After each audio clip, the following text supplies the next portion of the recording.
All right, I want to show you something. I'm putting on a corner triangle. Now, this corner triangle is has a 90-degree angle and a long face, which is bias. That means it stretches. So we have to be really gentle with it.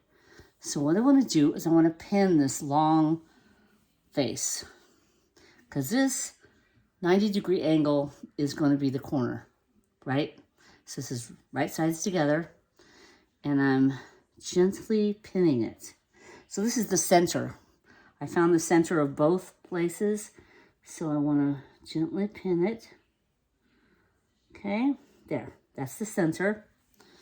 Now we're going to pin along the edge.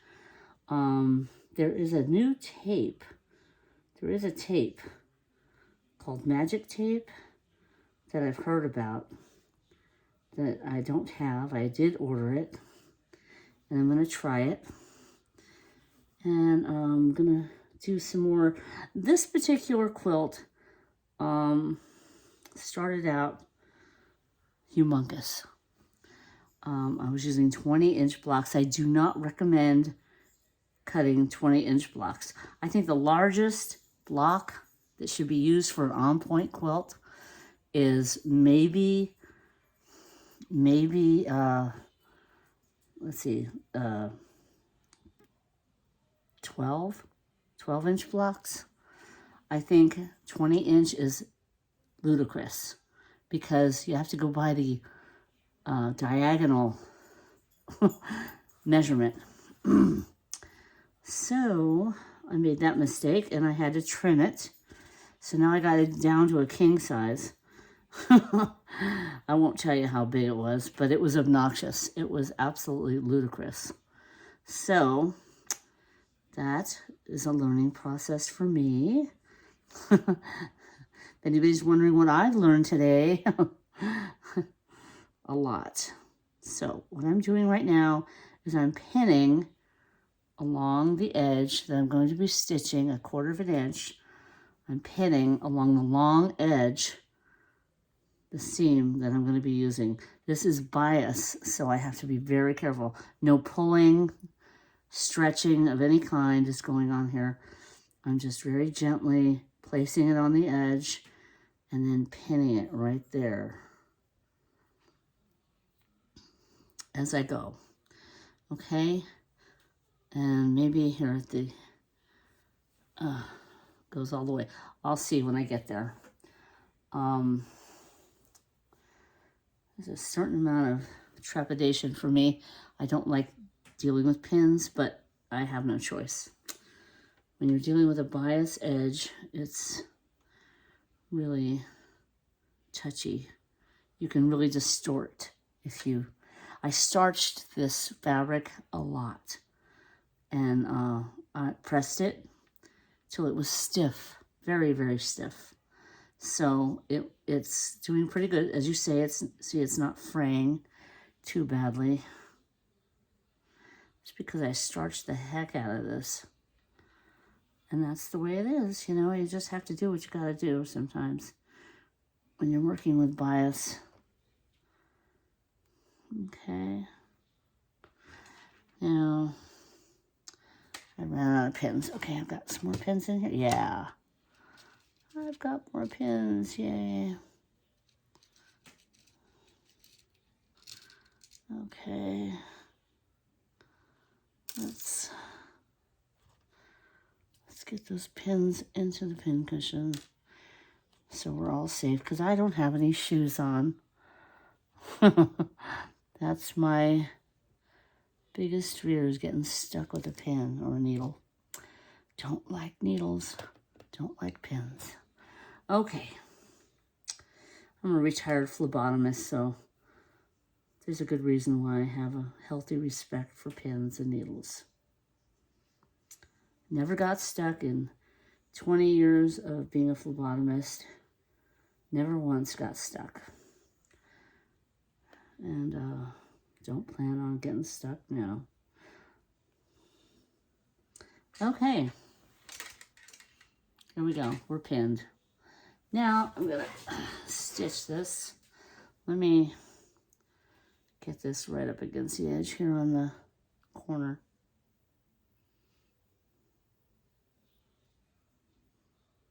Okay. There. Look at this humongous quilt. This is so funny. Okay. Here we go. Let's not get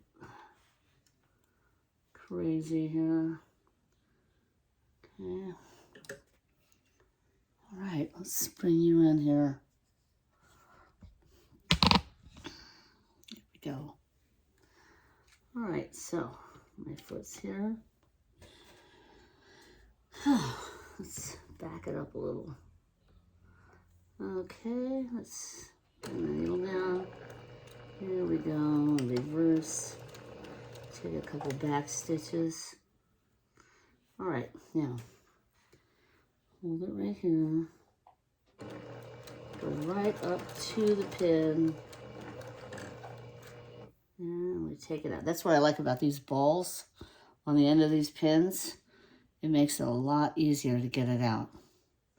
See that?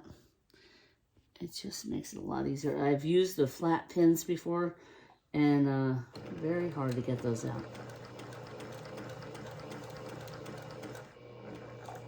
Okay.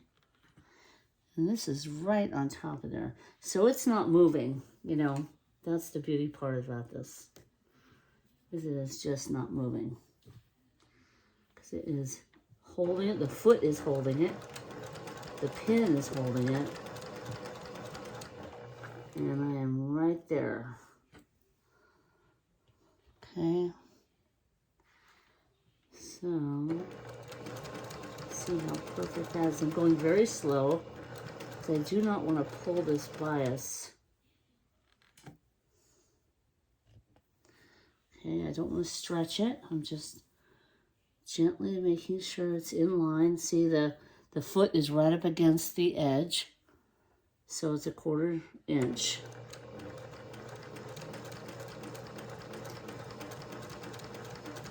I could go much, much, much faster on this machine. This is a high-speed straight stitch machine. It's the Novell 1500S, which is now the PQ 1500 SL by Brother, and it's very fast. But now is not the time to go fast. We don't want to stretch this baby. I'm going easy does it. And once I do this, I will be putting together the quilt sandwich. But first I have to trace my pattern onto the quilt top. And I've had to modify my quilting design, as it were. My husband and I went over this.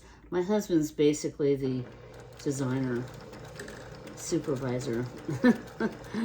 He really has some real strict ideas. He's got some real parochial ideas about quilting, so I have to really defer to his knowledge because I'm very artistic and I'll just go all over the place, you know.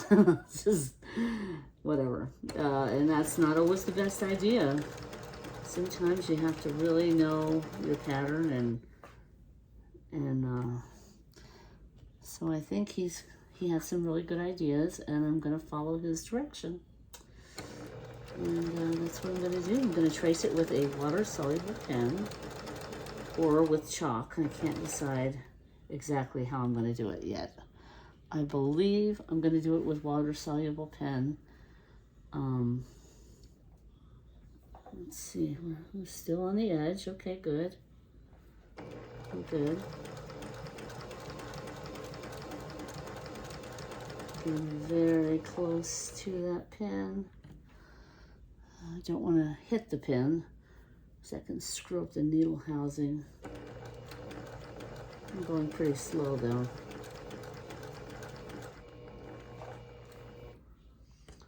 Okay. Let's see about this.